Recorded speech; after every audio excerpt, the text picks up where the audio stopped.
हाय मैत्रिणींनो, श्री स्वामी समर्थ. तर चला मी आज बनवते हरभऱ्याचं पीठ आणि मैदा. 1 वाटी हरभऱ्याचं पीठ आणि 1 वाटी मैदा घेऊन आपल्या वड्या बनवते, म्हणजे शंकरपाळेसुद्धा म्हणू शकता तुम्ही त्याला. आणि मुलांचं आजकाल तर वॅकेशन चालू झालं आहे तेव्हापासून तर रोज चालू असतं काही ना काही, की चल मम्मी मला काहीतरी चांगलं बनव. चांगलं काय असतं हे त्या मुलांनाच माहिती, पण आपल्याला पण वाटतं काहीतरी वेगळं खायला हवं, म्हणून मग मी आज बनवते.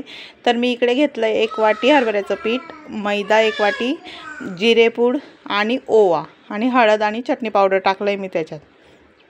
तर मुलांना रोज, आणि कसं असतं उन्हाळ्याचं ना, आपण जी रोजची भाजीपोळी खातो ती आपल्याला पाहिजे तेवढी आवडत नाही, किंवा ते जेवण जास्त जात नाही. त्यामुळे काहीतरी वाटतं की चटपटीत आपल्याला खायला हवं. आणि आज सध्या तरी अवनीशला सुट्ट्या असल्यामुळे माझं पण रोज काही ना काही बनवणं नवीन नवीन चालू असतं. मग चला म्हटलं आज व्हिडिओ घेऊ आणि तुम्हाला पण बनवता येईल. आणि बघा, तुमच्या मुलांना पण नक्की आवडेल. खूप छान होतात त्या वड्या म्हणा किंवा शंकरपाळे. असं छान तेल घालून मळून घ्यायचं, आणि तेल पण थोडं जास्त घालायचं मळताना पिठामध्येच. आणि नंतर मग थोडं तेल लावून त्याला रेस्ट करायला ठेवून द्यायचं 5 मिनिटासाठी. आणि तुमच्या क्वांटिटीनुसार तुम्ही पीठ कमी जास्त घेऊ शकतात, मैदा आणि डाळीचं पीठ. आणि इकडे मी लाटायला घेतलं होतं शंकरपाळ्यांसाठी.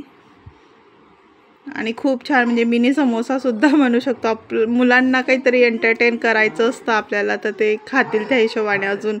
आणि टेस्ट तर खूप छान आलेली होती, त्याच्यामुळे तुम्ही पण नक्की बनवा आणि तुम्हाला पण आवडेल. आणि असं दुपारी काहीतरी पाहिजे असतं मुलांना.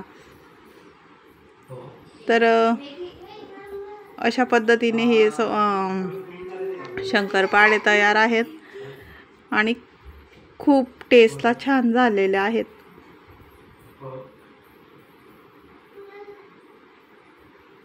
आणि तुम्ही त्याच्यावर चाट मसाला वगैरे टाकून देखील खाऊ शकतो, म्हणजे जे आपल्याला मुंगफल्ली मिळते बाहेर त्याप्रमाणे सुद्धा लागते. ते टेस्टला इतकं छान लागतं आहे की खूप. आणि हो, माझे व्हिडिओ आवडल्यास चॅनलला लाईक, शेअर, सबस्क्राईब करायला विसरू नका फ्रेंड्स.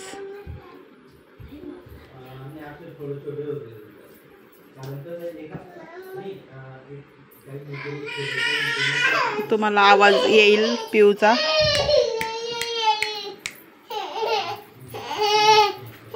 थोडं अवॉइड करा पिऊच्या आवाजाला. हे बघा, तेल पण छान तापलेलं होतं आणि असे कुरकुरीत आणि इतके छान, म्हणजे फुगत पण.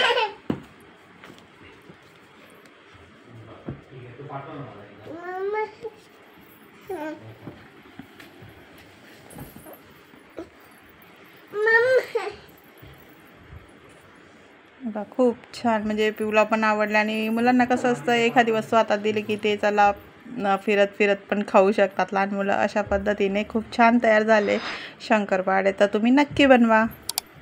बाय.